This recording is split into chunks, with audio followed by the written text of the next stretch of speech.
ಮೇಲೆ ಬಿಸಿಸಿಐ ದಾಳಿ, PSLಗೆ foreign players ಚಕ್ಕರ್, IPLಗೆ ದಿಢೀರ್ ಹಾಜರ್, ಬರ್ಬಾದಾಗುತ್ತಾ ಪಾಕಿ ಲೀಗ್. ನಮಸ್ಕಾರ ಸ್ನೇಹಿತರೆ. ಒಂದ್ ಕಡೆ ಭಾರತೀಯ ಸೇನೆ ಪಾಕ್ ವಾಯುಪಡೆಗೆ ಮತ್ತು ಪಾಕಿಸ್ತಾನದ ಮುನೀರ್ಗೆ ಸುಧಾರಿಸಿಕೊಳ್ಳಕ್ಕಾಗದಷ್ಟು ಪೆಟ್ಟನ್ನ ಕೊಟ್ಟಿದ್ರೆ, ಮತ್ತೊಂದ್ ಕಡೆ BCCI ಕೂಡ ಸದ್ದಿಲ್ಲದೆ PCB ಮೇಲೆ, ಪಾಕಿಸ್ತಾನ ಕ್ರಿಕೆಟ್ ಮಂಡಳಿ ಮೇಲೆ ಸರ್ಜಿಕಲ್ ಸ್ಟ್ರೈಕ್ ಮಾಡಿದೆ. ಪಾಕಿಸ್ತಾನ್ ಸೂಪರ್ ಲೀಗ್ ನಮ್ಮ IPL ತರ ನಾವು ಮಾಡ್ತೀವಿ ಅಂತ ಹೊರಟಿದ್ರು ಅವರು, PSL ಅಂತ. ಅದಕ್ಕೆ ಭರ್ಜರಿ ಪೆಟ್ಟನ್ನ ಕೊಟ್ಟಿದ್ದಾರೆ. ಫಾರಿನ್ ಪ್ಲೇಯರ್ಸ್ ರಾತ್ರೋರಾತ್ರಿ PSL ಬಿಟ್ಟು IPLಗೆ ಹಾರೋಕ್ ಶುರು ಮಾಡಿದ್ದಾರೆ. PSL ನಡೆಸೋಕಾಗದ ಸ್ಥಿತಿ ಪಾಕಿಸ್ತಾನಕ್ಕೆ ಬಂದಿದೆ. ಹಾಗಿದ್ರೆ PSL ನಲ್ಲಿ ಏನಾಗ್ತಾ ಇದೆ, BCCI ಏನ್ ಮಾಡ್ತು, ಪಾಕ್ ಕ್ರಿಕೆಟ್ ಬರ್ಬಾದಾಗಿ ಹೋಗುತ್ತಾ? ಈ ವರದಿಯಲ್ಲಿ ಕ್ವಿಕ್ ಆಗಿ ನೋಡ್ತಾ ಹೋಗೋಣ. ಕಡೆ ತನಕ ಮಿಸ್ ಮಾಡಿದೆ ನೋಡಿ ಸ್ನೇಹಿತರೆ. ಆಪರೇಷನ್ ಸಿಂಧೂರ್ ಟೈಮ್ ನಲ್ಲಿ ಭಾರತ ಪಾಕ್ ಘರ್ಷಣೆ ಕಾರಣಕ್ಕಾಗಿ ಬಾರ್ಡರ್ಗೆ ಸ್ವಲ್ಪ ಹತ್ತಿರದಲ್ಲೇ ಇದ್ದ ಧರ್ಮಶಾಲಾದಲ್ಲಿ, ಹಿಮಾಚಲ ಪ್ರದೇಶದ ಧರ್ಮಶಾಲಾದಲ್ಲಿ IPL ಪಂದ್ಯವನ್ನ ನಿಲ್ಲಿಸಬೇಕಾಗಿ ಬಂದಿತ್ತು. IPL ಅರ್ಧಕ್ಕೆ ನಿಂತು ಹೋಗಿತ್ತು. ಬಾರ್ಡರ್ಗೆ ತುಂಬಾ ಹತ್ರ ಇಲ್ಲ, ಬಟ್ ಈ ಕಡೆ ಸೌತ್ ಇಂಡಿಯಾ ಕಂಪೇರ್ ಮಾಡಿದ್ರೆ ಅದು ಹತ್ರನೇ ಅಲ್ವಾ. ಭಾರತದ ಕುತ್ತಿಗೆ ಭಾಗದಲ್ಲಿದೆ ಧರ್ಮಶಾಲಾ, ನಿಂತಿತ್ತು. ಮತ್ತೆ ಭಾರತ ಪಾಕ್ ಮೇಲೆ ದಾಳಿ ಮಾಡಿದಾಗ ರಾವಲ್ಪಿಂಡಿ ಸ್ಟೇಡಿಯಂನಲ್ಲಿ, ಪಾಕಿಸ್ತಾನದ ರಾವಲ್ಪಿಂಡಿ ಸ್ಟೇಡಿಯಂಗೂ ಡ್ಯಾಮೇಜ್ ಆಗಿತ್ತು. ಹೀಗಾಗಿ ಗಾಬರಿ ಬಿದ್ದ PCB ದಿಢೀರ್ ಅಂತ PSLನ ಪೋಸ್ಟ್ ಪೋನ್ ಮಾಡಿತ್ತು. ಎರಡೂ ದೇಶಗಳಿಂದ, ಅದರಲ್ಲೂ ಕೂಡ ಪಾಕಿಸ್ತಾನದಿಂದ ಜೀವ ಉಳಿಸ್ಕೊಂಡ್ರೆ ಸಾಕು ಅಂತ ವಿದೇಶಿ ಆಟಗಾರರು ಹಾರಬಿದ್ದು ಓಡಿ ಹೋಗಿದ್ರು. ಅದಾಗಿ 1 ವಾರ ಕಳೆದಿದೆ, ಮತ್ತೆ 2 ಲೀಗ್ ಶುರುವಾಗ್ತಿವೆ. IPLನಿಂದ ಹೋದ ಬಹುತೇಕ ಆಟಗಾರರು ಭಾರತಕ್ಕೆ ವಾಪಸ್ ಬಂದಿದ್ದಾರೆ. ಆದರೆ PSL ಬಿಟ್ಟ ಆಟಗಾರರು ಮಾತ್ರ ಪಾಕ್ ಕಡೆಗೆ ಮುಖ ಹಾಕ್ತಾ ಇಲ್ಲ. ಜೊತೆಗೆ BCCI ತಗೊಂಡ ಒಂದು ನಿರ್ಧಾರ, ಈ ವಿದೇಶಿ ಆಟಗಾರರನ್ನ PCL ಬಿಟ್ಟು IPLಗೆ ಹಾರೋ ರೀತಿ ಮಾಡ್ತಾ ಇದೆ. BCCI ರಿಪ್ಲೇಸ್ಮೆಂಟ್ ಬಾಣ. ಮೊದಲೇ PSLಗೆ ಫಾರಿನ್ ಪ್ಲೇಯರ್ಸ್ ಹೋಗೋದು ತುಂಬಾ ಕಮ್ಮಿ. IPLನಿಂದ ರಿಜೆಕ್ಟ್ ಆದವರು, IPL ತಂಡಗಳಲ್ಲಿ ಚಾನ್ಸ್ ಸಿಗದೇ ಇರೋರು PSLನಲ್ಲಿ ಕೆಲವರು ಕಾಣಿಸ್ಕೊಳ್ತಾ ಇದ್ರು, ಜೀವ ಕೈಯಲ್ಲಿ ಹಿಡ್ಕೊಂಡು ಆಡ್ತಾ ಇದ್ರು. ಕೆಲವೊಂದು ಸಲ ಅಂತೂ IPLಗೆ ನಿವೃತ್ತಿ ಹೇಳಿದ ಆಟಗಾರರು ಕೂಡ ಪಾಕ್ ಲೀಗ್ನಲ್ಲಿ ಹೋಗಿ ಆಡ್ತಾರೆ. ಬರೋಬ್ಬರಿ 15 ವರ್ಷ IPL ಆಡಿ ವಯಸ್ಸಾಯಿತು ಅಂತ ರಿಜೆಕ್ಟ್ ಆಗಿರೋ 38 ವರ್ಷದ ಡೇವಿಡ್ ವಾರ್ನರ್ ಸದ್ಯ PSLನಲ್ಲಿ ಸ್ಟಾರ್ ಪ್ಲೇಯರ್. ವಿಂಡೀಸ್ನ ಕಿರಣ್ ಪೋಲಾರ್ಡ್ ಅಂತೂ ಮುಂಬೈ ಇಂಡಿಯನ್ಸ್ನಲ್ಲಿ ಕೋಚ್ ಆಗಿದ್ದಾಗ PSLನಲ್ಲಿ ಪ್ಲೇಯರ್ ಆಗಿ ಆಡಿದ್ರು. ಇಂಥ ಸಿಚುವೇಶನ್ನಲ್ಲಿ ಇದ್ದಕ್ಕಿದ್ದಂತೆ BCCI IPL ತಂಡಗಳು ಮತ್ತೆ ಹೊಸ ಆಟಗಾರರನ್ನ ನೇಮಿಸಿಕೊಳ್ಳಬಹುದು ಅಂತ ಹೇಳ್ತು. ಅಂದರೆ ಹೊಸ ಶೆಡ್ಯೂಲ್ನಂತೆ IPL 1 ವಾರ ಎಕ್ಸ್ಟೆಂಡ್ ಆಗ್ತಿದ್ದ ಹಾಗೆ ಕೆಲ ಅಂತಾರಾಷ್ಟ್ರೀಯ ಸರಣಿಗಳು ಕೂಡ ಓವರ್ಲ್ಯಾಪ್ ಆಗ್ತಾ ಇದ್ವು. ಇಂಗ್ಲೆಂಡ್, ದಕ್ಷಿಣ ಆಫ್ರಿಕಾ ಆಟಗಾರರು ಕೆಲವರಿಗೆ ಬರಕ್ಕೆ ಕಷ್ಟ ಆಯಿತು. ಹೀಗಾಗಿ ಆ ಆಟಗಾರರಿಗೆ ರಿಪ್ಲೇಸ್ಮೆಂಟ್ ಆಗಿ ಬೇರೆ ಪ್ಲೇಯರ್ಸ್ ತಗೋಬಹುದು ಅಂತ ಹೇಳ್ತು. BCCI ಈ ಪ್ರಕಟಣೆ ಹೊರಡಿಸಿದ್ದೇ ತಡ PSL ಆಡ್ತಾ ಇದ್ದ ಸ್ಟಾರ್ ಆಟಗಾರರು ದಂಡಾಗಿ IPLಗೆ ಹಾರೋಕ್ ಶುರು ಮಾಡಿದ್ದಾರೆ. ಭಾರತ ಬೆಟರ್, ಪಾಕ್ಗೆ ಜೋಟ್.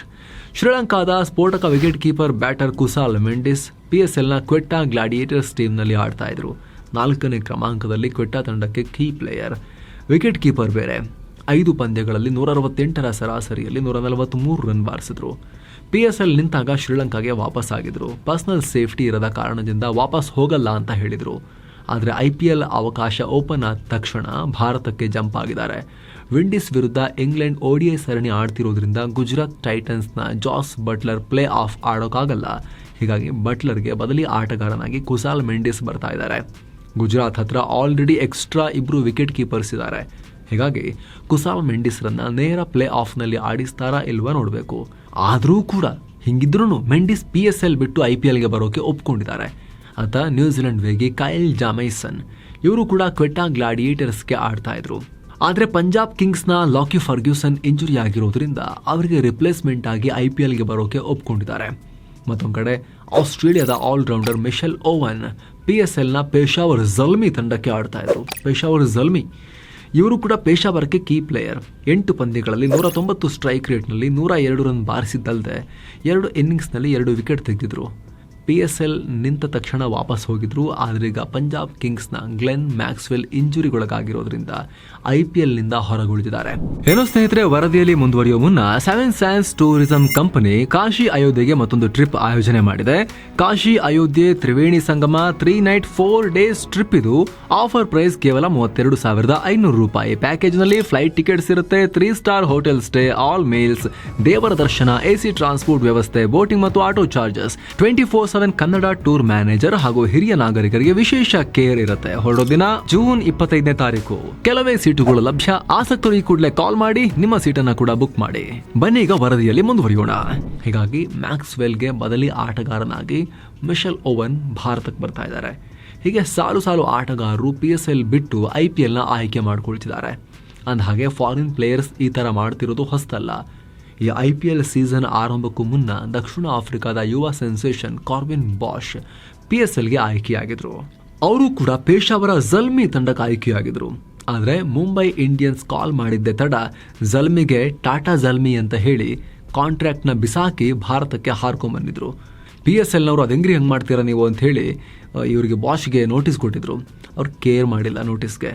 ಇಷ್ಟು ಮಾತ್ರ ಅಲ್ಲ, ನ್ಯೂಜಿಲೆಂಡ್ನ ಕೇನ್ ವಿಲಿಯಮ್ಸನ್, ದಕ್ಷಿಣ ಆಫ್ರಿಕಾದ ರಸಿ ವಾಂಡರ್ ಡೆಸನ್, ಇಂಗ್ಲೆಂಡ್ನ ಸ್ಯಾಮ್ ಬೆಲ್ಲಿಂಗ್ ಸೇರಿದ ಹಾಗೆ 15ಕ್ಕೂ ಅಧಿಕ ವಿದೇಶಿ ಆಟಗಾರರು PSLಗೆ ಕೈ ಕೊಡ್ತಿದ್ದಾರೆ.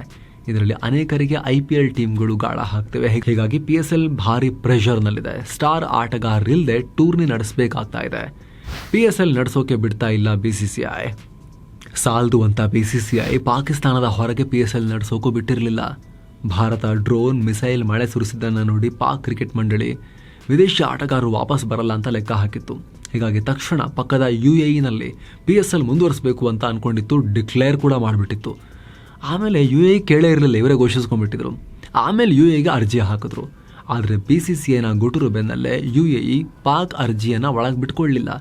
ಹಾಗೆ ನೋಡಿದ್ರೆ ದುಬೈ ಒಂದು ಕಾಲದಲ್ಲಿ ಪಾಕ್ನ ತವರು ಮನೆ. ಲಂಕಾ ತಂಡದ ಮೇಲೆ ಪಾಕಿಸ್ತಾನದಲ್ಲಿ ಉಗ್ರ ದಾಳಿ ಆಗಿತ್ತಲ್ಲ, ಆಟಗಾರರು ಸ್ಟೇಡಿಯಂಲಿದ್ದಾಗ ಹೊರಗಿಂದ ಒಂದು ಉಗ್ರ ದಾಳಿ ಆಗಿತ್ತಲ್ಲ, ಆಟಗಾರರನ್ನ ಹೆಲಿಕಾಪ್ಟರ್ನಲ್ಲಿ ಏರ್ ಲಿಫ್ಟ್ ಮಾಡಿ ಕರ್ಕೊಂಡು ಹೋಗಬೇಕಾಗಿತ್ತು ಸ್ಟೇಡಿಯಂ ಒಳಗಿಂದ. ಅಂತಹ ದೇಶ ಅದು. ಯಾರು ಹೋಗ್ತಿರ್ಲಿಲ್ಲ. ಅದಾದಮೇಲೆ 10 ವರ್ಷ ಪಾಕಿಸ್ತಾನದಲ್ಲಿ ಕ್ರಿಕೆಟೇ ನಿಂತು ಹೋಗಿತ್ತು. ಯಾರು ಹೋಗಕ್ಕೆ ರೆಡಿ ಇರಲಿಲ್ಲ. ಪಾಕಿಸ್ತಾನ ತಂಡ ದುಬೈನಲ್ಲಿ ಅದನ್ನೇ ಸ್ವಂತ ಮೈದಾನ ಮಾಡ್ಕೊಂಡು ಅಲ್ಲ ಆಡಿಸ್ತಾ ಇದ್ರು. ಬಾಡಿಗೆ ಕೊಟ್ಟು UAEನಲ್ಲಿ ಕ್ರಿಕೆಟ್ ಆಡ್ತಾ ಇದ್ರು. ಆದರೆ ಅಂಥ ನೆಂಟಸ್ತಿಕೆ ಇದ್ರೂ ಕೂಡ BCCI ಮಾತಿಗೆ ಬೆಲೆ ಕೊಟ್ಟ UAE ಪಾಕ್ನ ದೂರ ತಳ್ಳಿದೆ. ಹೀಗಾಗಿ ಪಾಕಿಸ್ತಾನಕ್ಕೆ ಒಂದು ಕಡೆ ಹೊರದೇಶದಲ್ಲಿ PSL ಆಡಿಸೋಕೆ BCCI ಬಿಡ್ತಾ ಇಲ್ಲ. ಪಾಕಿಸ್ತಾನದಲ್ಲಿ ನಡೆಸೋಣ ಅಂದರೆ ವಿದೇಶಿ ಆಟಗಾರರನ್ನ ಕೂಡ ಎತ್ಕೊಂಡು ಹೋಗ್ತಾ ಇದೆ IPL. ಹೀಗಾಗಿ ಹರಕು ಮುರುಕು ಟೀಮ್ಗಳನ್ನೇ ಹಿಡ್ಕೊಂಡು ಪಾಕ್ನಲ್ಲೇ ಕಂಟಿನ್ಯೂ ಮಾಡೋಕೆ ಲೆಕ್ಕಾಚಾರ ಹಾಕಿದ್ದಾರೆ. ಸೊ ಎಲ್ಲ ಮುಂದಕ್ಕೆ ಹೋಗ್ತಿದೆ ಡೇಟ್ಸ್ ಎಲ್ಲ. ಅದಕ್ಕಾಗಿ ಮುಂದಿನ ತನ್ನ ಬಾಂಗ್ಲಾ ಸರಣಿಯನ್ನ ಕೂಡ ಪೋಸ್ಟ್ಪೋನ್ ಮಾಡ್ಕೊಂಡಿದ್ದಾರೆ. IPL ದುಡ್ಡಿನ ಶಕ್ತಿ. ಇದಕ್ಕೆಲ್ಲ ಕಾರಣ ಏನು ಗೊತ್ತಾ? IPLನ ಆರ್ಥಿಕ ಶಕ್ತಿ, ದುಡ್ಡಿನ ಪವರ್. PSLನಲ್ಲಿ ಹೈಯೆಸ್ಟ್ ಪೇಡ್ ಆಟಗಾರ ಅಂದರೆ ಡೇವಿಡ್ ವಾರ್ನರ್. ಎಷ್ಟು ಸಿಗುತ್ತೆ ಗೊತ್ತಾ ಇವರಿಗೆ?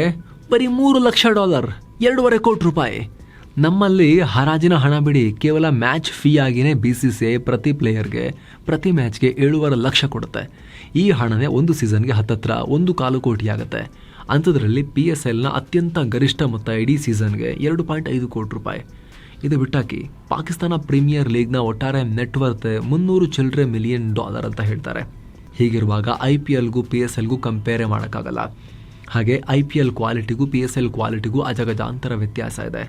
ಪಾಕಿಸ್ತಾನಿ ಮಾಜಿ ಆಟಗಾರರೇ ನಮ್ಮ ಪ್ಲೇಯರ್ಸ್ IPL ಆಡದೇ ಇರೋದಕ್ಕೇನೆ ಸರಿಯಾಗಿ ಇಂಪ್ರೂವ್ ಆಗ್ತಾ ಇಲ್ಲ ಅಂತ ಹೇಳಿದರು.